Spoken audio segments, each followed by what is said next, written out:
భరద్వాజ గారు రీసెంట్గా పుష్పకు సంబంధించి ఒక హాట్ టాపిక్ నడుస్తుంది. ఇంటర్వెల్కి ముందు వచ్చే సీన్ అదే రకరకాల ఇవి ఉన్నాయి. గంగమ్మ జాతర చాలా స్పెషల్గా డిజైన్ చేస్తున్నారు ఈ సినిమా కోసం. దానికి విపరీతంగా ఖర్చు పెట్టారు. అంటే మీరు చెప్పిన ఇంటర్వెల్ బ్యాంకుకి దాదాపు 50 కోట్లు ఖర్చు పెట్టారు అనేది ఇప్పుడు బయట సర్క్యులేషన్లో ఉన్నటువంటి వార్త. అవును. అంటే బడ్జెట్ కోసం చూసుకోవట్లేదు. వీళ్ళకి ఆల్రెడీ ఒక ఇమేజ్ వచ్చింది. ఆ ఇమేజ్ తాలూకా బాధ్యత భారము రెండూ ఉన్నాయి, డైరెక్టర్ మీద హీరో మీద కూడా. హీరో కూడా డెడికేటెడ్గా ఉన్నాడు ఆ సినిమా మీద. అలాగే సుకుమార్ కూడా చాలా డెడికేటెడ్గా ఉన్నాడు. ఈ సినిమా అంటే ఈ సినిమా ద్వారా పాన్ ఇండియా మార్కెట్లో ఆల్రెడీ తను ప్రూవ్ చేసుకున్నాడు. అవును. ఆ ప్రూవ్ చేసుకున్న దాన్ని నిలబెట్టుకునేటువంటి కార్యక్రమంలో ఉన్నాడు ఆయన. అలాగే ప్రొడ్యూసర్స్ కూడా ఒక కాన్ఫిడెన్స్ ఇచ్చింది. అంటే పార్ట్ 1 తాలూకా విజయం.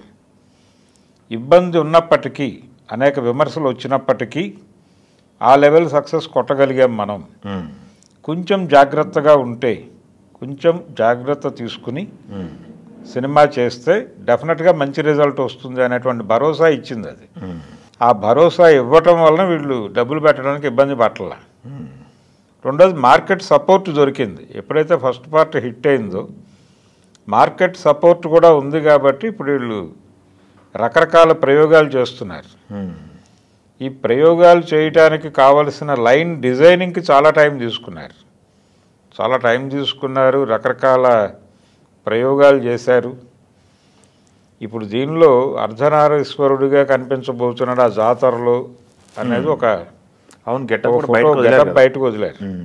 ఇవన్నీ ఎందుకు బయటకు వదులుతున్నారు? ఈ చర్చలు కూడా ఎందుకు జరుగుతున్నాయి బయట అంటే, సినిమా రిలీజ్కి రంగం సిద్ధం చేస్తున్నారు అనేది సూచనప్రాయంగా అనిపించేటువంటి వ్యవహారం. జనాల్ని నెమ్మదిగా ప్రిపేర్ చేయటం మొదలైంది. ఓకే. పబ్లిక్ మూడ్ని అటువైపు డ్రైవ్ చేస్తూ నెలకి ఒకటి, 15 రోజులకు ఒకటి ఇలాంటివి సర్క్యులేట్ పంపు చేస్తూ సినిమాని లైవ్గా ఉంచటం జనాల మనసుల్లో అనే కార్యక్రమం మొదలైంది. ఆల్రెడీ దీనికి సంబంధించి గతంలో రిలీజ్ అయినటువంటి ఒక టీజర్. అవును. ఆ టీజరు ఒక రకరకాల అంటే సెకండ్ పార్ట్ కథ ఏమిటి అనేది దాదాపు సూచనప్రాయంగా చెప్పేసింది. పుష్ప మిస్సింగ్, తర్వాత పుష్ప బతికే ఉన్నాడు అని బతికే ఉన్నాడని చెప్పటము. అవును. ఆ చెప్పే క్రమంలో పుష్ప చనిపోయాడు అన్నప్పుడు జరిగిన విధ్వంసం ప్రస్తావన కూడా ఉంటుంది దానిలో. జరిగిన విధ్వంసం ప్రస్తావన, పుష్ప చనిపోయాడు అనగానే జరిగిన విధ్వంసం అనగానే వంగవీటి రంగా చనిపోయినప్పుడు విజయవాడ గుర్తొస్తుంది. ఇలా రకరకాల రెఫరెన్సెస్ మనసుల్లో మెదిలేలాగా ఆ డిజైనింగ్ నడిచింది. ఆ టీజర్ డిజైనింగ్ నడిచింది. అంటే ఒక రకంగా ఇది కూడా అలాంటి కథే. అంటే ఒక గ్యాంగ్స్టర్ స్టోరీ, దాంట్లో రకరకాల అంశాలు, వెనకబాటుతనం ఉన్నటువంటి వర్గంలో నుంచి వ్యవస్థతో పోరాటం చేసేటువంటి ఒక వ్యక్తిగా ఎదుగుతున్నటువంటి హీరో, ఇలా చాలా పాజిటివ్ అంశాలు ఉన్నాయి ఆ క్యారెక్టర్లో. ఆ క్యారెక్టర్ అంతగా కనెక్ట్ కావడానికి కారణాలు కూడా అవే.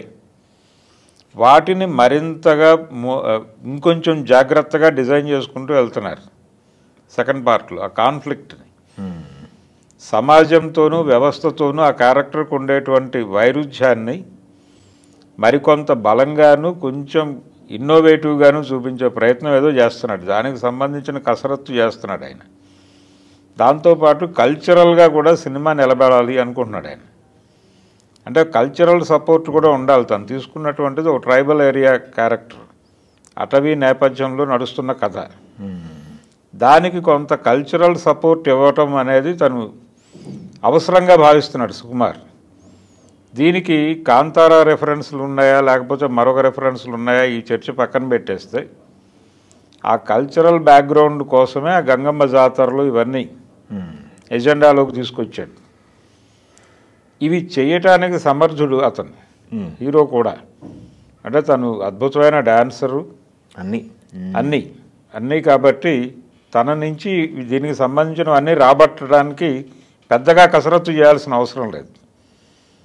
తను చెబితే అల్లుకుని వెళ్ళిపోయే హీరో తన చేతిలో ఉన్నాడన్న కాన్ఫిడెన్స్తో కూడా ముందుకు వెళ్ళిపోతున్నాడు ఆయన. సుకుమార్ మార్కెట్ ఇచ్చిన దన్నుతో డబ్బులు పెట్టడానికి వాళ్ళు సిద్ధపడిపోతున్నారు ప్రొడ్యూసర్లు.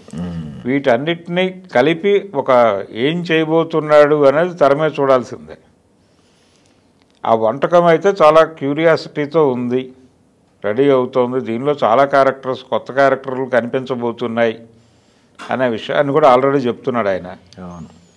రష్మికతో పాటు ఇంకొక హీరోయిన్ క్యారెక్టర్ కూడా ఉండొచ్చు అనే మాట కూడా బయటకు వచ్చింది. అది కూడా ఎంతవరకు నిజమనేది తెలియదు, కానీ ఆ రూమర్ అయితే ఉంది. ఇలా అనేక చర్చలు జరుగుతున్నాయి ఈ సినిమాకు సంబంధించి. అది లైవ్లో ఉంచడానికి జరుగుతున్నటువంటి ప్రయత్నాలుగా చూద్దాం. ఓకే, నెమ్మదిగా సినిమా అంటే ప్రిపరేషన్ మొదలైందిగానే అనుకుందాం మనం. ప్రిపరేషన్ మొదలైంది. పుష్ప రాకడ ధ్వని అనుకోవచ్చు. ఓకే, పుష్ప రాకడ ధ్వనులుగా మాత్రమే వీటిని చూద్దాం.